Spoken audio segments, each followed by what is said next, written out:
एक बिजनेसमैन को काफी लॉस उठाना पड़ा तो उसने उधार पैसे लिए ब्याज पर, और जिससे पैसे लिए थे उसको दे नहीं पा रहा था, लौटा नहीं पा रहा था, और पैसे मांगने वाला एक दिन भी रुक नहीं रहा था। पैसे मांगने वाला आदमी बूढ़ा था और उसे बिजनेसमैन की बेटी हासिल करनी थी, शादी करनी थी। इसलिए बूढ़े आदमी ने कहा कि मैं सारा कर्ज माफ कर दूंगा अगर तुम अपनी बेटी की शादी मुझसे करवा दो। बिजनेसमैन ने मना कर दिया तो बूढ़े आदमी ने एक और ऑफर रखा कि एक काम करते हैं, गेम खेलते हैं जिसमें एक छोटी सी पोटली में 2 पत्थर डालूंगा, एक व्हाइट होगा और ब्लैक होगा। बिजनेसमैन को बेटी को पत्थर उस पोटली में से निकालने हैं। अगर व्हाइट निकल गया तो सारा कर्ज माफ कर दूंगा और शादी भी नहीं करनी पड़ेगी, और अगर ब्लैक पत्थर निकल गया तो कर्ज तो माफ कर दूंगा लेकिन शादी करनी पड़ेगी। बाप और बेटी दोनों एग्री हो गए, पूरे गांव वालों को इकट्ठा करा, मुखिया भी वहां पे देख रहा था। जमीन से 2 पत्थर उठा करके बूढ़े आदमी ने पोटली में डाले और लड़की ने देख लिया कि उस बूढ़े आदमी ने दोनों ही पत्थर ब्लैक डाले हैं, और ब्लैक पत्थर का मतलब हुआ कि कर्ज माफ लेकिन शादी करनी पड़ेगी। अगर लड़की गेम खेलने से मना कर दे तो शादी तो बच जाएगी लेकिन बाप का कर्ज माफ नहीं होगा, और अगर दोनों ही पत्थर निकाल के उस बूढ़े इंसान की बेइज्जती कर दे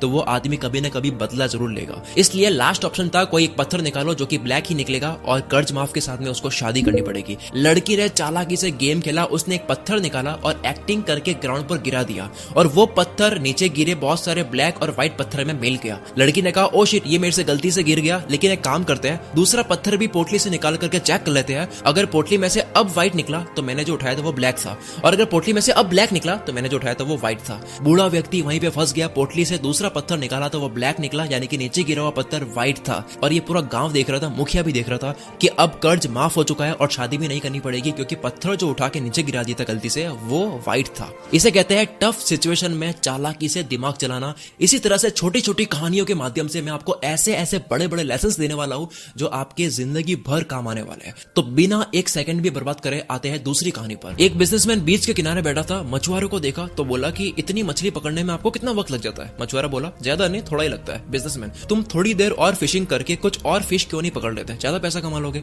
मछुआरा और फिश क्यों, इतने काफी है ना। बिजनेसमैन तो बाकी के टाइम करते क्या हो। मछुआरा फिशिंग करके घर जाता हूँ, वाइफ बच्चों और दोस्तों के साथ में टाइम स्पेंड करता हूँ, शराब पीता हूँ, मजा करता हूँ, गिटार बजाता हूँ, नाच गाना चलता है, पार्टी होती है, फिर सो जाता हूँ। बिजनेसमैन तुम ज्यादा फिशिंग करके पैसे कमाओ, सेविंग करो और उसे बोट खरीद लो जिससे और ज्यादा फिश पकड़ पाओगे कम वक्त में, और इस तरह से एक और बोट ले लो और इस तरह से तुम अपनी टीम बना लो, अपना काम दूसरों को भी सिखा लो, वो आपके लिए काम करेंगे। कंपनी सेटअप कर लो, एक प्रोडक्शन प्लांट बना दो, फिश की पैकिंग और डिस्ट्रीब्यूशन कंट्रोल कर सकोगे, और एक सिटी के अलावा दूसरी सिटीज में भी अपनी ब्रांचेस खोल दो। मछुआरा शांत रहा और बोला उसके बाद। बिजनेसमैन अरे उसके बाद क्या, एक बीच हाउस खरीद लेना, फैमिली के साथ में एंजॉय करना, फिशिंग करना, सुबह शाम आराम करना, तुम्हारी टीम काम कर रही होगी, रात को दारू पार्टी म्यूजिक और जलसे चलते रहेंगे। मछुआरा बट ये तो मैं अभी भी करता हूँ। बिजनेसमैन आगे कुछ बोल नहीं पाया, पता चला कि उसने अपना बिजनेस छोड़ दिया और फिशरमैन के साथ में रहना शुरू कर दिया। आप कुछ भी कर रहे हो, आप पता करो कि उसके बाद क्या, वो क्यों पाना है, वो क्यों करना है। अगली स्टोरी। एक बार एक लड़का अमीर बनना चाहता था और वो गुरुजी से कहता है कि कोई काम बताओ जिससे मैं बहुत कमा सकूं। गुरुजी उसे एक जगह ले गए जहां पर बहुत सारी कंकड़ पड़ी थी और कहा कि इन सारी कंकड़ में से एक कंकड़ ऐसी है जो किसी भी चीज को सोने में बदल सकती है, और उस कंकड़ की पहचान है कि वो थोड़ी सी गर्म होगी, बाकी सारी ठंडी होगी। जाओ ले लो अपनी हर चीज को सोने में बदल देने वाली कंकड़।